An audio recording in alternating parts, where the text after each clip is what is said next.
Do you honestly believe the U.S. government, this current U.S. government hates black people? Well, the current U.S. government system is of the same system and same structure that it's always been. And it's, we can call it mislike, we can call it antipathy, but regardless, there is a difference in how the government treats and addresses black people or Africans in America in the way they do other Can you give me a couple examples? Sure, and I'm glad you asked that. It's a great alley-oop, I call it, right? I'm a slam dunk it. So if your audience, right, who are probably going crazy right now, this guy, said these things, the government hates black people. I want everyone to look up things like the war on drugs, which has targeted black people, mass incarceration. The FBI director, James Comey himself, and the New York head of police also said the origin of policing came from slave catching. We also can look at black codes, the vagrancy tactics, the bombing in Tulsa, Oklahoma, the bombing in Philly of the Moo family, all done by the U.S. government towards African people in America. So you would say arresting people and keeping law and order is anti-black? By saying that, are you saying that black people inherently are the ones committing the crimes? No, what I'm saying is that having a system, a structure in place, right, from the post-freedom or enslavement of black people, and where a system was created called the convict leasing system by our government, and where the same year that slaves were free, they created laws called vagrancy tactics that made it illegal for blacks to be homeless and would lock blacks up and put them in a convict leasing system. But see, here's the thing. I hear what you're talking about with respect to America's history. Right. The same practices are happening today. Well, I see homeless people all over the place, but I still don't see where you're justifying your current anger toward America or the American government. I can see you being upset about what may have happened in the past, but you cannot say it's occurring. Of course it's changed.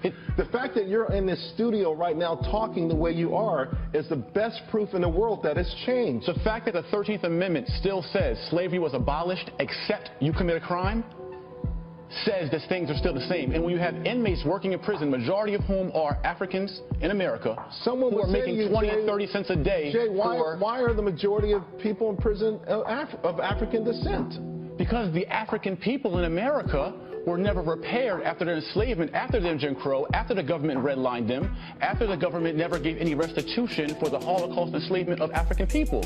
So if you don't repair a people or you put them in ghettos, and you put them poor and uneducated in ghettos, you're going to get that kind of activity. It's interesting when we have this conversation, sometimes I drive home on the West Side Highway. It's a little cluttered, so I'll take the slow route. And I drive through some of my old neighborhoods that I lived in throughout Harlem. And I see them now, and they're becoming what they call gentrified. So it's the same neighborhood, the same buildings, but less graffiti, less garbage on the street. Right. So what makes a ghetto? Not the buildings, not the neighborhood, right? Correct. Right. So the way people treat the buildings in the neighborhood makes it a ghetto. Who can you blame that on other than the person in the mirror? There's two accountabilities. There is self-accountability for Africans in America, that we have to repair ourselves because of the trauma that we suffered.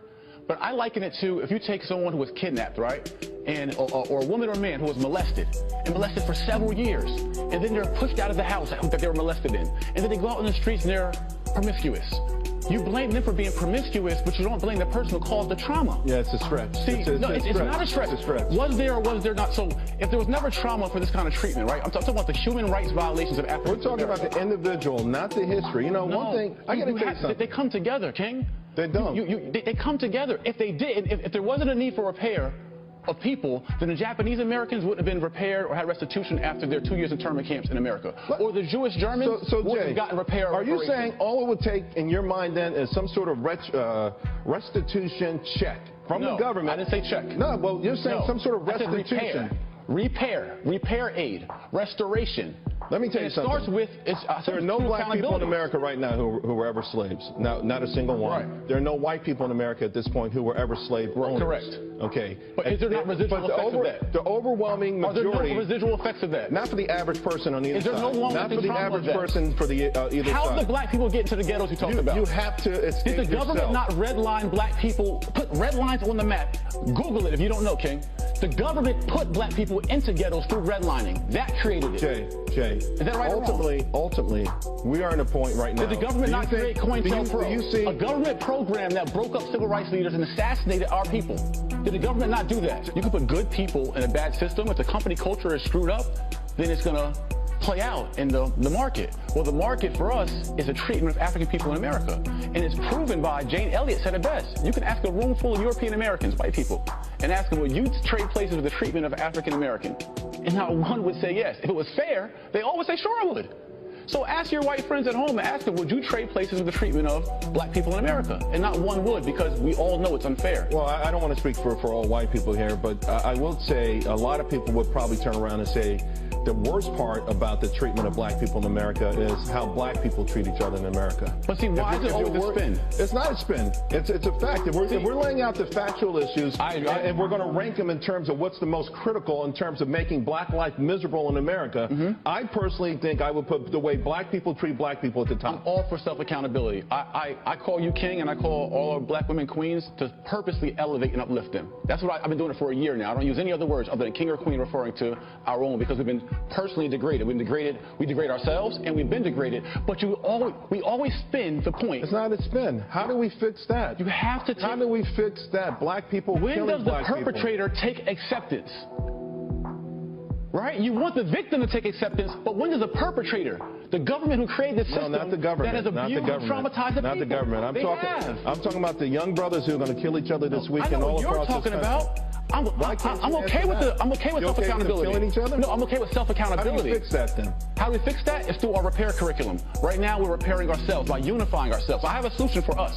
The solution for us is for us to get some self-dignity, self-pride by us unifying, understanding that before we're American, we're African first. That's why it's African-American. And when African people realize that we are one people who are the source of African cultures and tribes and countries that were brought here, captured here, and been left in this crap to deal with it ourselves, then we'll unite and we'll fix our own problems. But we cannot forget the perpetrator who caused this misery for us. I think we're all Americans first and foremost. First and foremost, yes. I am an American, and I'm of African descent, and I'm proud of that. Right. But I'm more proud of being an American more than anything else. Were American, they were African. It doesn't matter. There are people going to be free Africans. Jay, they're going to be people sworn in tomorrow. Before they were colonized Americans, they were free Africans. They're going to be people sworn in tomorrow, and guess what? They're going to have tears streaming down their eyes because they get to be a part of this great American dream. They want to assimilate while the majority of their people are in misery. I get it. I'm doing well for myself. You're doing well. There's a 10% of us that do well. But what about the rest of us? Who are left in the ghettos, who are left in poverty, who are left with low education, who are left to deal with this. And yet, don't forget about your people, King. Listen. By saying being honest, who caused this misery for your people? Who caused this misery for your people? I know what system did. The misery I've seen in my own life, most of it against black people have been at the hands of other And what's the people. other? The murders I've seen. Other? The stabbings I've seen. Who put them in that condition? The harm I've seen. Who put them in that condition? Who broke them down that way? Okay, that's what I've seen. Who degraded them that way? Who demoralized them that way? Ultimately, Jay. Who dehumanized them that way? Where did they get that condition from, King? Jay, ultimately, it's not going to wash. It doesn't wash now. What's the root of black people being in the condition they are?